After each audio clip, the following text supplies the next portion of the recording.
సుమన్ టీవీలో మీ business promotions కోసం ఈ కింది నెంబర్ను సంప్రదించగలరు.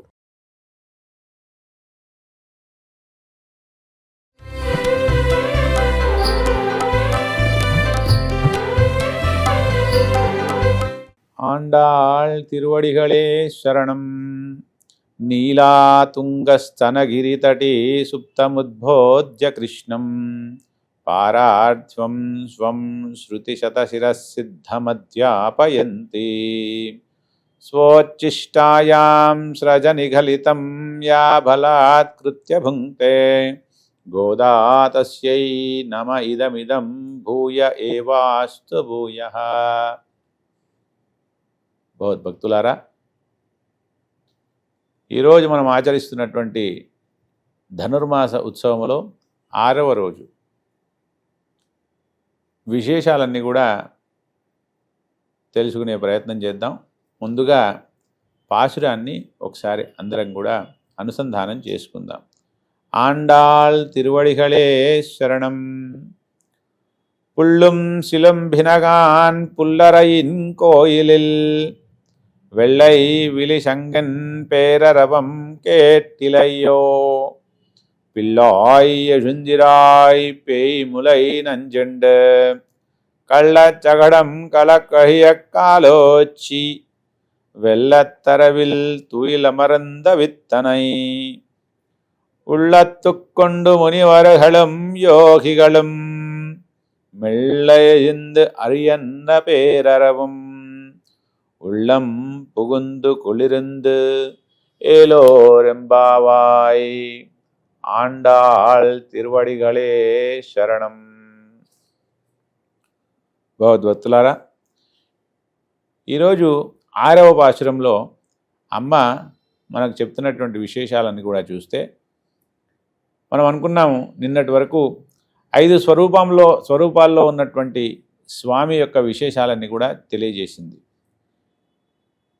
ఇక ఈ 6వ పాశురం నుంచి 15వ పాశురం వరకు ఈ 10 పాశురాల్లో అమ్మ మనకు స్వామి ఆరాధన చేయడానికి కావలసినటువంటి మరి జ్ఞానస్వరూపాలన్నింటినీ కూడా మేల్కొల్పే ప్రయత్నం చేస్తుంది.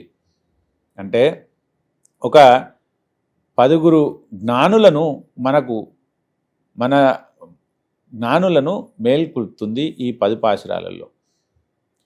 అంటే ఆ యొక్క రేపల్లెలో 5 లక్షల కుటుంబాలు ఉండేటుట. 5 లక్షలు అంటే 5 లక్షల మంది గోప బాలికలు.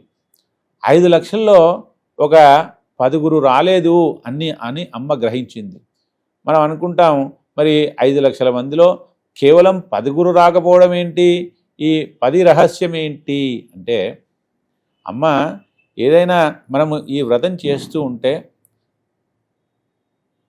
నిజానికి మనము సంసిద్ధంగా చేసుకోవాలి. అంటే మనలో ఒక 10 ప్రవృత్తులు ఉంటాయట. ఏంటి, మనది శరీరం పాంచభౌతికమైనటువంటి శరీరం అంటారు. అలాగా ఈ పంచభూతాలు, ఆ తర్వాత మనసు, బుద్ధి, అహంకారము అనేటువంటి 3 లక్షణాలు కలిపితే 8. ఈ 8 వెనకాల జీవాత్మ అంటే జీవుడు, ఈ జీవుని వెనకాల పరమాత్మ అనేటువంటి 10 విశేషాలను అమ్మ చెప్తుంది. ఆ 10 విశేషాలను మేల్కొల్పుతుంది. అంటే ఈ జ్ఞానస్వరూపమైనటువంటి 10 విశేషాలను అమ్మ మేల్కొల్పే ప్రయత్నం చేస్తుంది. అంటే మనము భగవంతుని యొక్క ఆరాధనకు సంసిద్ధం చేస్తుంది. అంతేగాని ఎవరో నిజానికి ఆ 10 మంది రాలేదు వారిని మేల్కొల్పడం కాకుండా, ఇలా మనలో ఉన్నటువంటి 10 ప్రవృత్తులను మేల్కాంచి మనము భగవంతుని యొక్క ఆరాధనకు సిద్ధముగా చేయడానికే ఈ యొక్క 10 పాశురాలను అమ్మ చెప్తూ ఉంది. అందులో మొట్టమొదటిగా అయితే అమ్మ మేల్కొల్పుతుంది. ఈ వ్రతమంతా కూడా మేల్కొల్పడమే జరుగుతుంది. ఆ మేల్కొల్పులో మళ్ళీ అమ్మ ప్రకృతిలో ఉన్నటువంటి విశేషాలన్నింటినీ కూడా తీసుకుంటూ ఆ మేల్కొల్పే ప్రయత్నం చేస్తుంటుందట. అందులో ఎన్నో నిగూఢమైనటువంటి అర్థాలన్నింటి కూడా, ఎన్నో నిగూఢమైనటువంటి విశేషాలన్నింటినీ కూడా అమ్మ మనకు వివరిస్తూ ఉంది. మనకి ఏదైనా ఒక విషయం చెప్పాలంటే, ఒక వృత్తాంతం చెప్పాలంటే చక్కగా చెప్తూ వెళ్ళిపోతే అది అందరికీ అర్థం కావచ్చు, కాకపోవచ్చు. కానీ ఈ యొక్క తిరుప్పావై విశేషం ఏంటంటే, ఒక నాటకీయంగా ముందుకు చూస్తుంటే ఒక చక్కని కథగా ఆ కథ చెప్తూ, అందులో ఉన్నటువంటి విశేషాలన్నీ చెప్తూ, ప్రకృతిలో ఉన్నటువంటి విశేషాలన్నీ కూడా తీస్తూ, అందులో ఉన్నటువంటి విశేషాలు చెప్తూ, లోపల ఒక నిగూఢమైనటువంటి విశేషం అంతా కూడా మనకు వివరిస్తూ ఉంటుందట. చూస్తున్నా కొద్దీ, తెలుసుకుంటున్నా కొద్దీ ఈ యొక్క విశేషాలన్నీ కూడా మనకు ఆశ్చర్యంగా అనుభవిస్తూ ఉంటాం. అలాగా ఈ యొక్క భాషణంలో మరి మొదటి గోపబాలికను, అంటే మొదటి జ్ఞానస్వరూపమైనటువంటి గోపబాలికను మేల్కొల్పుతుంది. అదేవిధంగా పుల్లుం శిలం బినహాన్ పుల్లరయిన్ కోయిలిల్ వెள்ளై విలసింగెన్ పేరరవం కేట్టిలయ్యో పిల్లాయ్ ఎయుందిరాయ్ పేములై నంజండు. అంటే తెల్లవారడానికి అనేకమైనటువంటి ఉదాహరణలను, అంటే ప్రకృతిలో మన సమాజంలో జరుగుతున్నటువంటి విశేషాలన్నింటినీ కూడా ఉదాహరణగా చెప్తుంది. అక్కడ ఆ ఊళ్ళో ఒక పుల్లరైన్ కోయిల్, అంటే పక్షులకు రాజైనటువంటి గరుత్మంతుని యొక్క వాహనమైనటువంటి ఆ యొక్క, అంటే ఆ పరమాత్మ శ్రీమన్నారాయణ యొక్క కోయిల ఉందో ఏమో. అక్కడ పుల్లరైన్ కోయిల్ పుల్లం శిలంబినగాన్ పుల్లరైన్ వెள்ளై విలశంగన్ పేరరవం కేట్టిలయో. శంఖము ధ్వని వినిపిస్తుంది కదా, అంటే తెల్లవారింది, భగవద్ ఆరాధనకు అందరూ కూడా వెళ్ళారు అంటే జాముకు అక్కడ శంఖపు ధ్వని వినిపిస్తుంది. ఆ శంఖపు ధ్వని వినిపిస్తుంది కదా, అది తెల్లవారడానికి సూచనగా చెప్తుంది. అంతేకాకుండా పిల్లాయి యజుందిరాయ్, ఓ పిల్లా నీవు నిద్రలేవు కదా, లేవవలసింది. కళ్ళ చగడుం కలకలియ కాలోచ్చి వెళ్ళ తరవిల్ తూయిలరమంద విత్తినై ఉళ్ళత్తుక్కొండు మునివరహళం యోగిగళం మెల్ల యజుంద్ అరియన్న పేరరవం. మళ్ళీ అంతేకాకుండా మునులు యోగులు హరిహరి హరిహరి హరిహరి అంటూ ఒక 3 శబ్దాలు చేస్తూ మేల్కాస్తున్నారట. అది ఏంటి? ఆ మూడిటికి కూడా దేనికి నిదర్శనంగా చేస్తున్నారు అంటే శ్రీకృష్ణుడు చేసినటువంటి 3 చేష్టలను వాళ్ళు స్మరించుకుంటూ లేస్తున్నారట. అదేంటి? మొట్టమొదటిది పూతన సంహారం. పూతన ఏ విధంగా స్తన్యపానం చేసి చిన్నబాలుడైనటువంటి శ్రీకృష్ణుడిని సంహరించడానికి వచ్చిందట. అలా వచ్చినటువంటి పూతనను సంహరించాడు స్వామి. రెండవ చేష్ట ఏంటి? శకటాసుర భంజనం.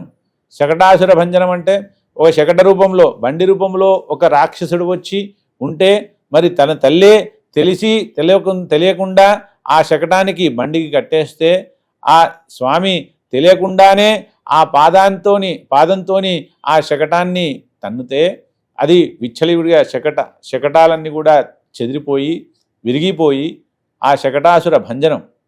అంటే మనము ఈ యొక్క శరీరమే ఒక శకటము. ఈ శకటంలో ఉన్నటువంటి ఈ యొక్క బంధాలన్నిటి కూడా, మనకు ఉన్నటువంటి బంధాలన్నిటి కూడా విడిచుకుంటేనే ఆ పరమాత్మ యొక్క అనుగ్రహం, పరమాత్మను దర్శించగలుగుతాము అని చెప్తూ, ఇంకోటి ఆ పాల్కడిలలో ఏ విధంగా మెల్లజందు తూయిలందం, ఈ యొక్క మొత్తము సృష్టికి విత్తనం లాంటివాడు పరమాత్మ. ఆ విత్తనం లాంటివాడు ఏ విధంగా పాల్కడిలో శయనించి ఉన్నాడు. ఆ యొక్క హరిని స్మరిస్తూ హరిహరి హరిహరి హరిహరి అంటూ ఆ యొక్క శబ్దాలు కూడా నీకు వినబడలేదా తల్లి? కాబట్టి ఇవన్నీ కూడా తెల్లవారడానికి నిదర్శనంగా ఉండగా నీవింకా నిద్రలోనే ఉన్నావు. కాబట్టి కరుణించి నీవు మేల్కొని మాతో చేరి ఈ యొక్క వ్రత ఆరాధన కొరకై మాతో బయలుదేరవలసింది అని మొట్టమొదటిగా ఉన్నటువంటి ఆ గోపబాలికను అమ్మ ఈరోజు మనకు మేల్కొల్పి మనతో చేర్చిందట. ఈ విధంగా మరి ఇంకా ముందు ఏ విధంగా ఆ యొక్క మేల్కొల్పేటువంటి విశేషాలన్నీ కూడా అమ్మ అనుగ్రహిస్తుందో క్రమంగా తెలుస్తూ ఈ యొక్క వ్రతాన్ని ఆచరిస్తూ భగవంతుని యొక్క అనుగ్రహానికి పాత్రలం అవుదాం.